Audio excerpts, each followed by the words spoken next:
The inaugural Overwatch League regular season is over, but this is just the beginning.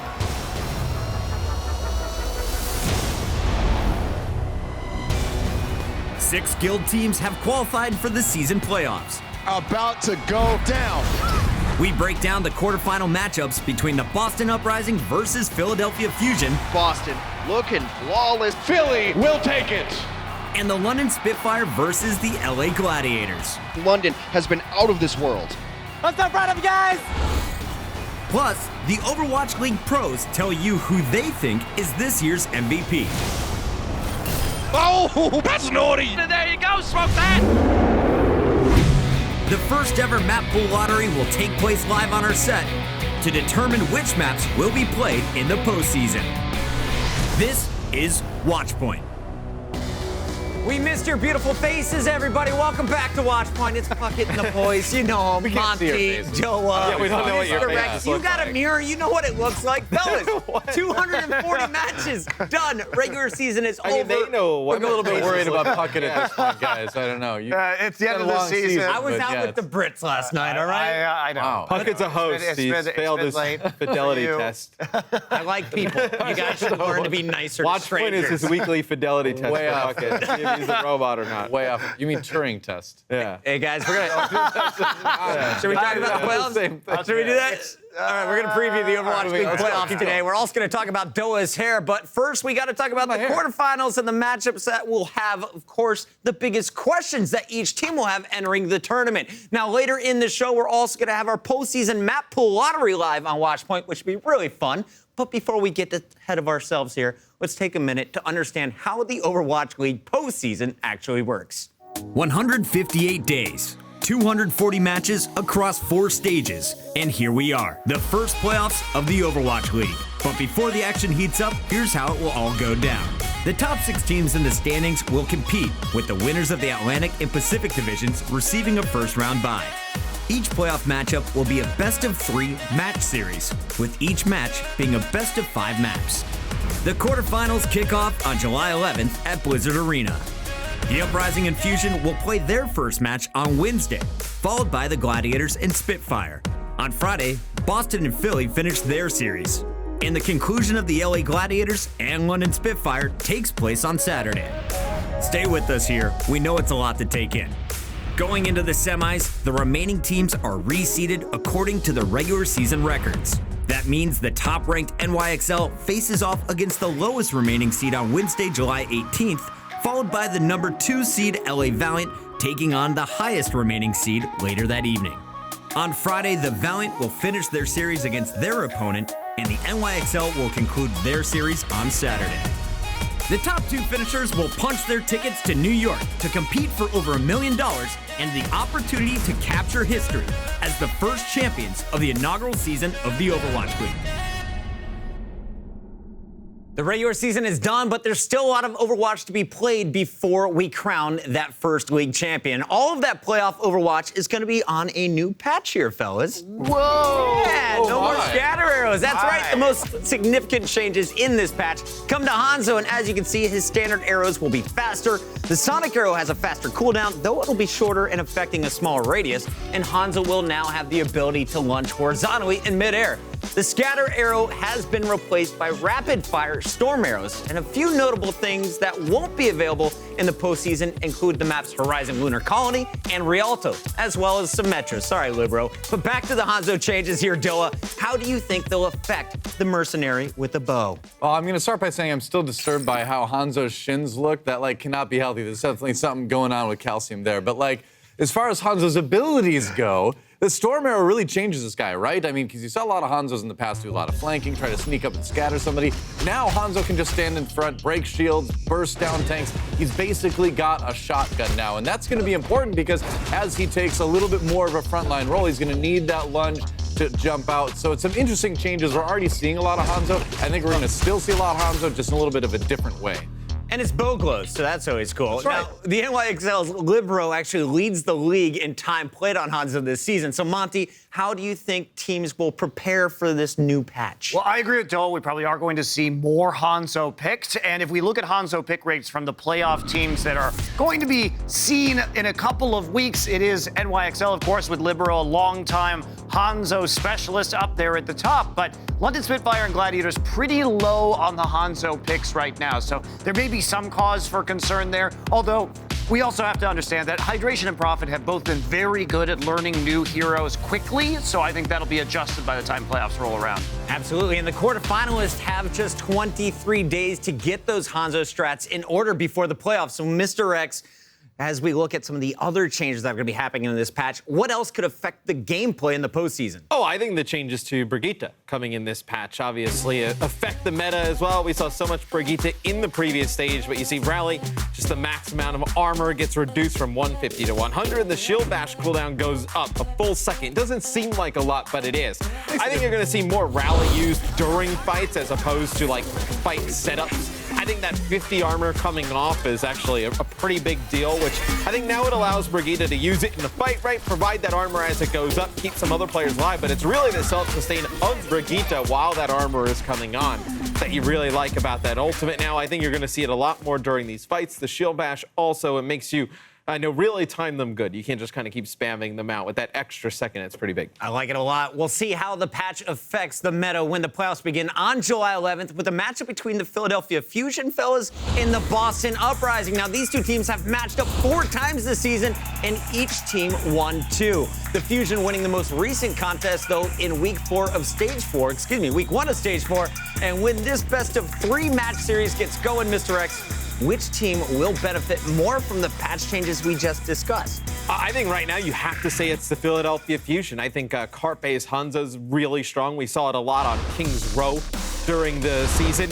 And I know, speaking of Fraggy, I was doing those access granted pieces. I asked him, I was like, what is something about Carpe that a lot of people don't know? And he's like, I actually think his best hero is Hanzo. So I fully expect to see a ton of Hanzo coming in from Carpe. And then EQO can fill any role, right? He can play a lot of the same heroes that Carpe can play. So you really don't miss much of anything.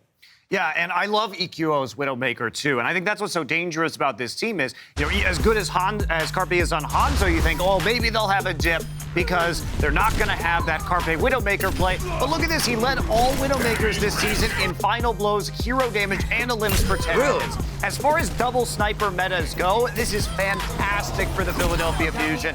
I think they should be coming into their matches favored. They have one of the best double snipers, if not the best double sniper setup you can put together. I'm so weirded out that we're even talking about a double sniper meta. That was like something everyone feared on competitive, but now it's in. It's real. But the original double sniper meta, you talk about maybe Philadelphia Fusion, but the original double sniper meta was Meta Athena, and it was Libero, and we look at Pine and Sabiolbi. Sabiolbi's Widowmaker stats have been great, so I think it's a really close battle to see who has the better double sniper. We got some strong snipers for sure coming into this one. Now, looking at EQO, this guy has played nearly 100 minutes of Widowmaker and has some of the highest statistical ranks when you compare him with the others. Now, during that time, so if Philly could thrive in the double sniper scenario, though, what is the most important thing for Boston to improve on to shut that down?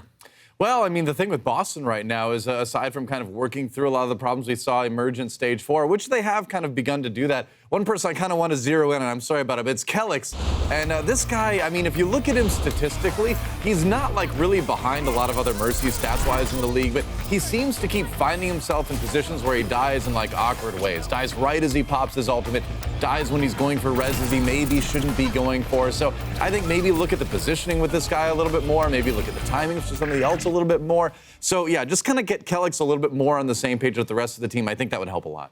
I would say as well, I think you need to see them incorporate Kalios into the lineup in a good way. Kalios, we've seen him play Zarya for them, and if we think Zarya is going to be strong in this meta, you're going to need to play Kalios often, but you do lose a lot of what Note brings to the lineup, that strong diva play and great communication, decision-making. So I think it'll be how they figure out how to make those two off-tanks work. Looking forward to that Northeast battle between our number 6 and number 3 seeds, but after that matchup, it's going to be number 4 versus 5, and this is when the London Spitfires square off with the LA Gladiators. Gladiators once again.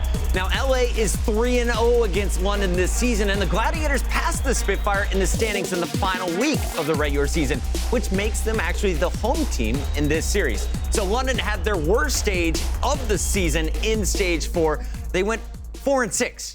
Not like their Stage 1 performance. So, Doa, how can the Spitfire return back to the top? Well, yeah, I mean, in Stage 1, they won the stage, so definitely not anything like that performance. But, you know, again, now that they've got these players that they've sort of released a little bit, sent back to Korea, things are starting to coalesce a little bit more. It didn't totally happen here, but luckily for them, they were far enough ahead in the standings that they made it to the playoffs. Now, with 3 weeks off, I believe that they can get things together. I believe that they can return to that form we saw in Stage 1. I think especially their DPS, Prophet and Birdring, have what it takes to kind of reach that level to really challenge New York. So I'm not writing these guys off yet. I think they could really be in the finals even. I think there are a lot of things that London has to work on. I think that them changing compositions quickly is still one of those, because in the last matchup, we saw London go up 2-0, and they were changing comps super fast, and then they fell behind after halftime and never really recovered, getting reverse swept by the Gladiators. Now, I think that also Gesture needs to step it up on Reinhardt, because Gesture's Reinhardt play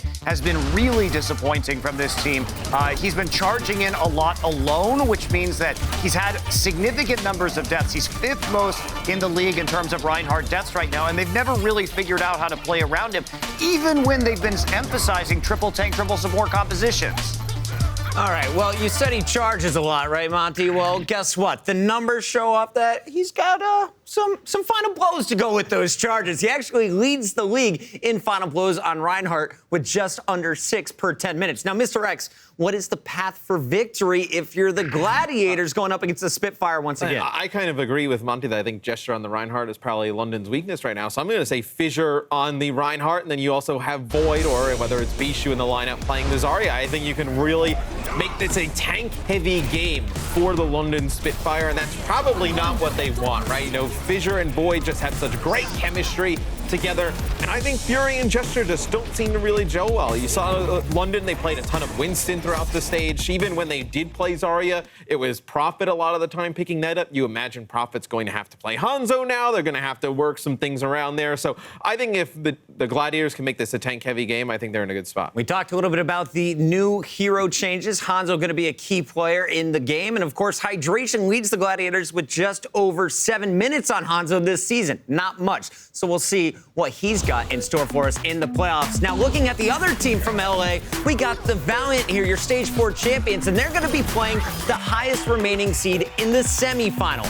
Monty, who would be the most dangerous opponent for the Valiant to face off against in these semis? I think that the most dangerous opponent for them is because of the seeding system, right, where the lowest seed is going to go over to the Valiant side of the bracket. So obviously they can't really face off against Philadelphia. So it's probably going to be London or Gladiators. I think that they probably aren't worried about either of these teams right now because they're just so solid. So I think the most dangerous team they could face is potentially, if Philadelphia wins their other match, potentially a top form London. If London comes in and looks good, that's the most dangerous opponent for sure. I like that call. All right, well, the Valiant are 9-10 against the other 5 playoff teams here this season. And flipping over the NYXL, including stage playoffs, all 8 losses on the season have come to the 5 other playoff teams. They're 15-8. So, Mr. XL, who would you want to avoid if you're the NYXL? I don't think anyone would want to play London.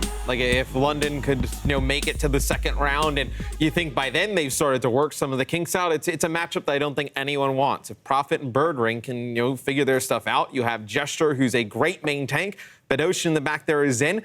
You can match the firepower of the NYXL if London's playing on their form. I don't think they would want to see them. I want to see them back on top. Well, the postseason is when stars need to shine their brightest, and each of the 6 playoff teams contains at least one player you could make an MVP argument for. Now, the players don't officially get a vote for the MVP, so we decided to hear from them to see who they think is the most valuable player in the Overwatch League.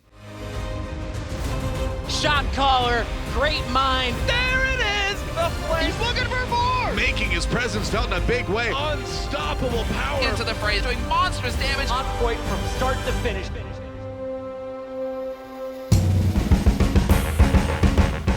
저는요, 이번 시즌 MVP는 저라고 생각합니다. 저는 이번 시즌 MVP는 저도 저라고 생각해요.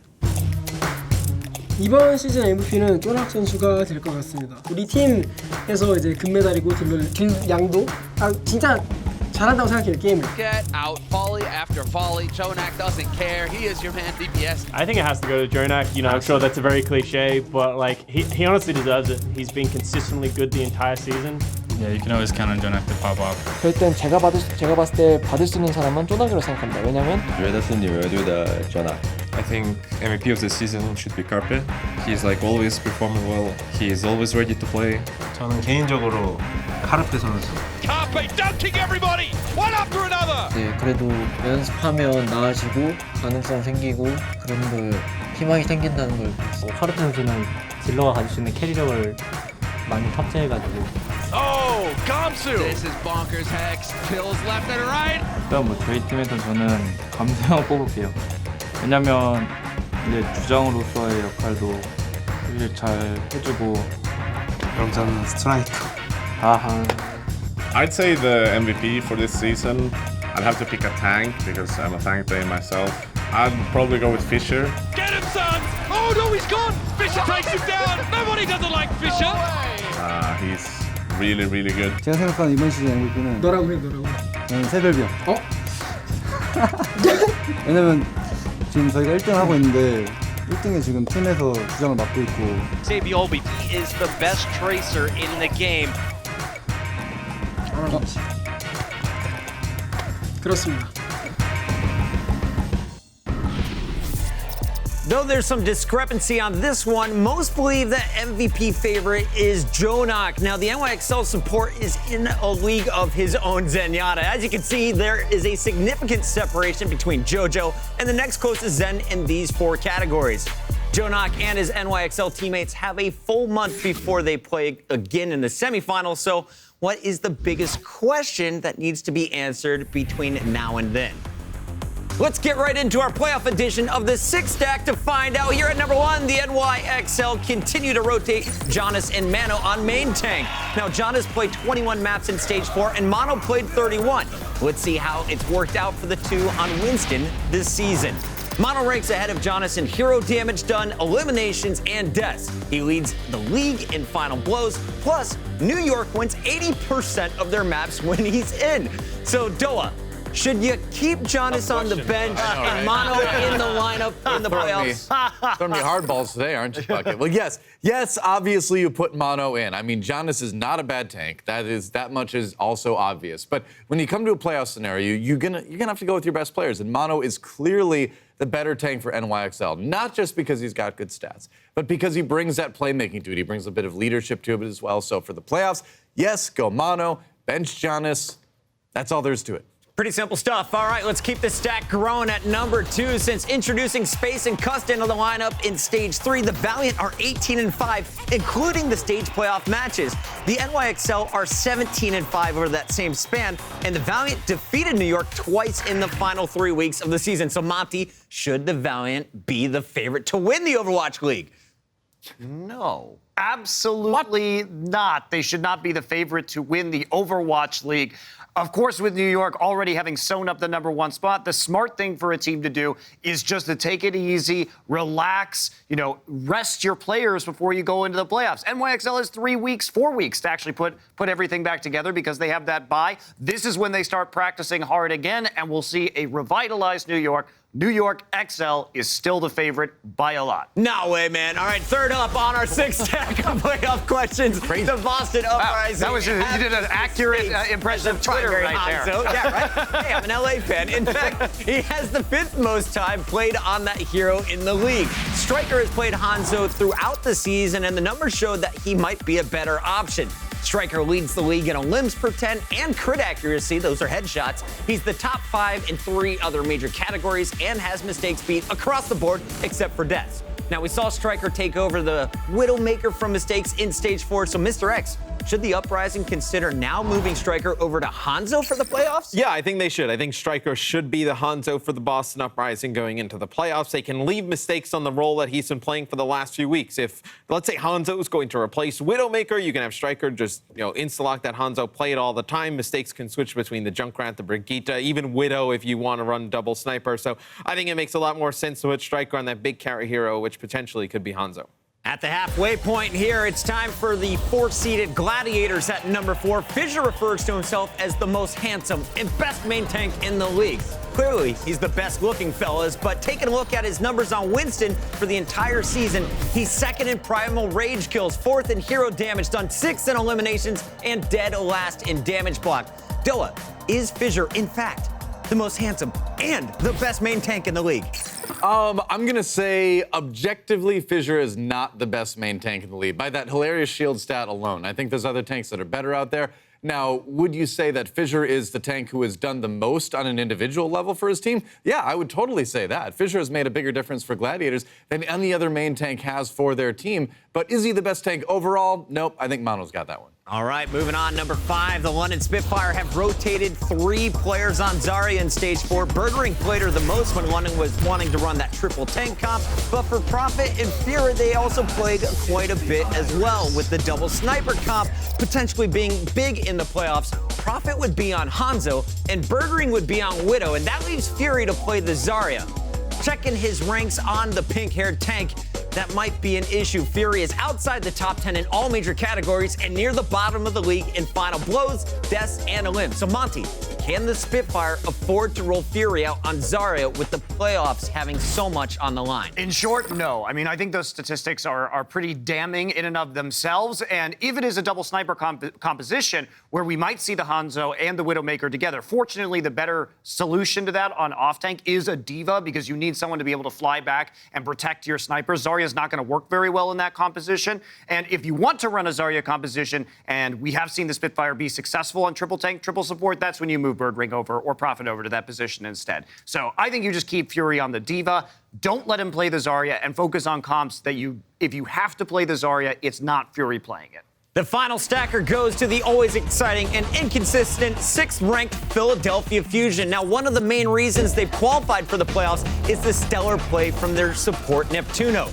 Taking a look at his overall season stats, he's ranked 1st in players rezzed, 3rd in deaths, offensive assists, and defensive assists. So, Mr. X, is Neptuno the most underrated or overlooked support in the league? He's definitely one of them to me. I'm actually going to say I think Custa probably is. I know for as much of a big impact space is made coming into the lineup, you saw it earlier talking about it, 18-5, including the playoffs since he's been put in. Custa comes in at the same time, and I think he brings a lot of leadership to that team, a lot of stuff, in calling that you don't really see in terms of stats. So I would say Custa for me is somebody who's a little bit undervalued by everybody. Well, before we get out of here, Matt, we have something special. We have to hand out our trophy here for the winner of match predictions this season. Why is it so small? It fits your stature. We thought it would be perfect for you. Now, Mr. Hex ran away with 182 correct predictions out of 240. How many did I get right?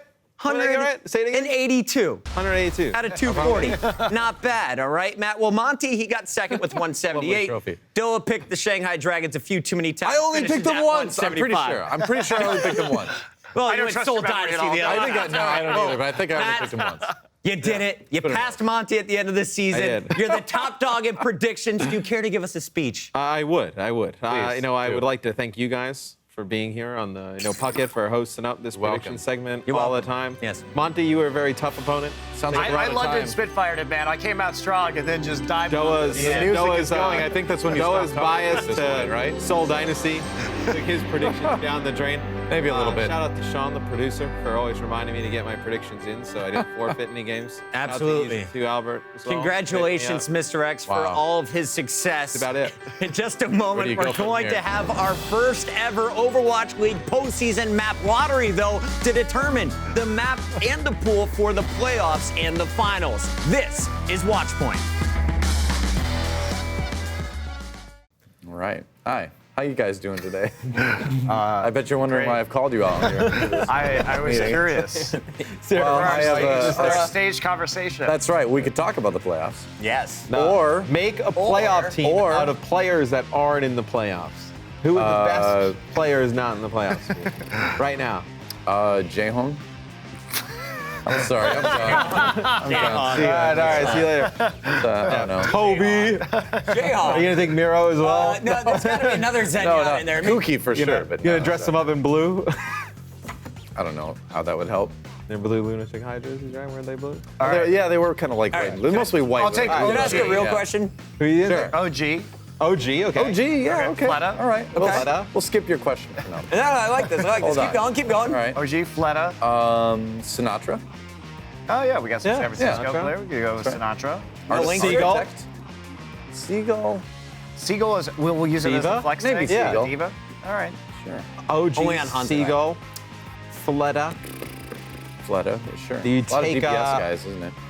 Who did we had? Sinatra. So now we need 2 supports. Who's the best support? to not get Unco in was there? pretty good. Unco? Okay, Okay, yeah, I can see that. All right. Who would Right your now. main support be? Like Ma? Are you looking at Bonnie? I'd go Bonnie. Bonnie. I think I pick Bonnie. Yeah. Yeah. Sorry. You Mom. make a case maybe like Muma instead of OG? Sure. Like, Moon pretty is solid. good, but I really like how OG was playing. Fleta would be like, sign me up for that team right now. Fleta would be like, how do we make that team happen? He's like, I just got off of Flashlights and now this. Fleta would be like, sign me up. Okay, so now we just need tens of millions of dollars to buy our own Overwatch League franchise. Yeah. How much? You know got? people. You know money people, Monty. It's happened. We can call them the Pucketeers. I've got like $4. Yeah, $2 bill right here. What city are we going to put our That's team? two. Denver. Denver is Denver our city. Pucketeers for The sure. Denver Pucketeers. The Denver Puckets. or the Panda Bears. The Panda. Friends, it's time. Welcome to the first ever Overwatch League postseason map pool lottery. As you can see, we've got our lottery ball machine here, and all available postseason maps are written down on the balls. We're going to be selecting 9 maps for the use in the playoffs, and the map order for our best of 5 postseason matches will be Escort, Control, Hybrid, then Assault, Escort. And if a 6 tiebreaker map is needed, that's going to be Control. Let's get into it today because today's lottery will determine the map pool. We will select 2 Escort maps, 3 Control maps, 2 Hybrid maps, and 2 Assault maps. There's 1 ball with each of the 13 available maps' names on it. So let's go ahead and get started right now. Got to drop them in first. Turn it on. I'm trying to be like Mr. X here. You're great at this. I can do this, Matt, right? We believe in you. Already a winner. Oh. Dorado. Map number 1. Monty, what do you think of this first map? I'm actually really excited about Dorado. I think it's one of the better Escort maps. We're taking a look at the playoff team's win percentages. No surprise to see the Excelsior and the Valiant on top. Everyone else around 50% there. So not a whole lot of big advantages, honestly. Should be pretty even across the board. I like this map because you can do a lot on point A. We've seen Pharah attacks, double sniper attacks, Widow Brigitte defenses on point B after the initial most teams choosing to go with the Junkrat and Orisa. So it's a fun map. I really like this. A lot of diversity in terms of composition. Yeah, we'll see a lot of Hanzo play on this map, Yep. I imagine. I like it. First map, Dorado. Let's keep it rolling here. Second map for the postseason. Monty's gonna be happy with this one. Eichenwald Yes! in the mix. Go away, Castle. Okay. Yeah, I'm kind of excited about this. I was hoping for a Hollywood or Kings. I'll take Eichenwald as well. Still a man. chance. This is a really fun map because it's got that really tight choke to go through in point A. You can check out the win rates there. Ooh, Fusion's going to be a little bit scared to see that map maybe. That is not super great at 40% there, but this is a really fun map. Like we talked about, they've got that choke at point A. Another map we're probably going to see a lot of Pharah on. I think Pharah is going to be kind of the theme of the playoffs here, but you got to take the point. I love point B because you've got this weird verticality to it. You've got those paths through the castle and all that. And then point C is just a grind too. So this is a map where each point requires kind of a very different skill set, and I love watching games. Yeah, and we only saw it in one stage of Overwatch League, That's so right, it's yeah. exciting that we get to see it again. Pretty pumped for that in the postseason. I'm feeling a Control map coming up next year, fellas. Woo-hoo. Whoa. Yes. Wow. Oasis. Nailed it. Nice catch. That was incredible. Unscripted. That was right, that was awesome. I'm excited for Oasis as well. This is a map we have London seen a lot fans of. just groaned. Oh boy. This is probably the one map that London fans did not want to see. Maybe it changes as we go into the playoffs, the postseason, right? Know some of the new balance changes that are going to come through. I think you'll definitely see a lot more Ryan Zarya. I think a lot with the theme of the first 3 maps we chose. A lot of Pharah here. And then I think, maybe we see some McCree, maybe we see some dives still. I think Oasis is one of the control maps that all 3 points are so different. They allow you to play such a different playstyle. I imagine we see a little bit of everything here. Gesture, don't let that Orisa put you in the hole anymore. All right, let's keep it rolling. Yep. Make sure you're locked in there. I was going to say. Junkertown. Ooh, Junkertown. All right. Oh, a lot of people probably aren't going to like this one. I actually enjoy Junkertown because I think that the attacks on point A are very interesting. Fusion and Gladiators down in the bottom of the barrel, though, on this map. 2 and 8 for the Fusion is going to be, I think, a struggle for them. But I love the double sniper attacks. I like the weird things that we see, like all the Roadhog Orisa, the pirate ship, the Bastion. It is really different than most other maps in Overwatch because of that point A. Plenty of Widowmaker, too. Yeah, absolutely. Yeah, I think you'll see a ton of double sniper on this map. It'll be interesting. I think this is the one map you probably don't see a ton of Reinhardt. I think Carpe could help him get some wins for the Fusion on this map, maybe. All right, we are done with the Escort map so far. So if we pull one, it's not in. Up next. We did it. Kings Row. Hey! Yeah! All right. Yes. I'm so glad Kings Row Icon was what I wanted. And the fan base rejoices. I'm rejoicing too. I love this map. Let's take a look at the win rates for it first. All right, Fusion again, a little bit shaky on this one. Well, a lot bit shaky, 33% for them. Of course, Excelsior's overjoyed with that one, man. 100% win rate on that map over the course of the season. That is actually insane. But this is like one of the best maps in Overwatch, right? Everybody loves this map. Point A has a lot of different ways you can approach it, a lot of different defenses you can set up on it. You've got this narrow sort of corridor, this kind of this mad dash, because when you get to point C, you're going to need all the time you can get in the time bank to make it through this kind of narrow, windy corridor where the defense has a real advantage. So it's a great map to watch. It produces probably some of the most exciting games we've seen in Overwatch, and I think everybody's happy to see that one come back. I want to see more Zarya, more Grav, oh, we'll see more plenty Shatters. of that, yeah. Johnny's going to be a happy man as well. All right, so we're done with Escort. We're done with the hybrid. Let's see what we got left. Uh-oh.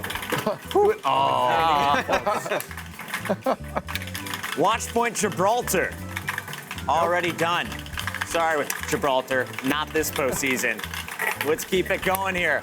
Lijiang Tower, our second control map here in the mix. One of my favorites. This is going to be a good postseason. Same as this stage, Oasis and Lijiang. Yeah, pretty much. So I think you're going to see a lot of Pharah like we did earlier. We can see some of the map win percentages here. This is a very good map for the Gladiators. Interesting, this is one of the maps that is not great for NYXL. We don't really see many maps where they have a losing win percentage on. I know a lot of the things they did miss stage are a bit questionable on this map, but I think, look, you see a lot of Ryan Zarya, a lot of dive on this map still. I think the way Hanzo plays on this map with the new Hanzo additions, I think some of the times where you would have saw Junkrat when you go inside a control center, I think you're going to see that you're going to see a lot more Hanzo instead of Junkrat. Storm arrows for days, basically. That's right. I'm looking forward to it. All right, we're down to the final 3 maps. Done with Escort, done with Hybrid. We just picked another control. Route 66. Out of here. Another Escort map. Oh. There it is. I love this. Numbani. Promise. Hybrid map. No luck. You got this, Pocket. I can do it. No assault maps yet. No, not at all. There's got to be one, right? Volskaya Industries. There you go. All right. Mr. X, what do you think?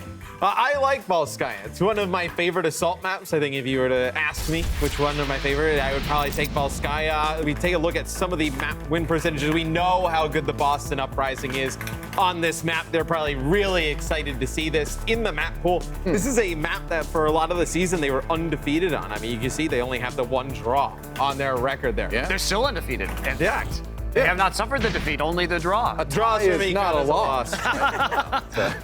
It's a not win. It's not a loss. I like this map because you do see a lot of the Widowmaker on point A and a lot of dive and like you have to really team wipe, team kill on point B. So there's a lot of Genji possibilities too on this map, and should be interesting because we haven't seen it in the Brigitte meta yet, which also intrigues me. And again, more Hanzo. Kind of break more through that Hanzo, choke at point A, probably going to see quite a bit of it. All right, let's keep pulling here as we are down to just our final 3 balls, 2 maps to go.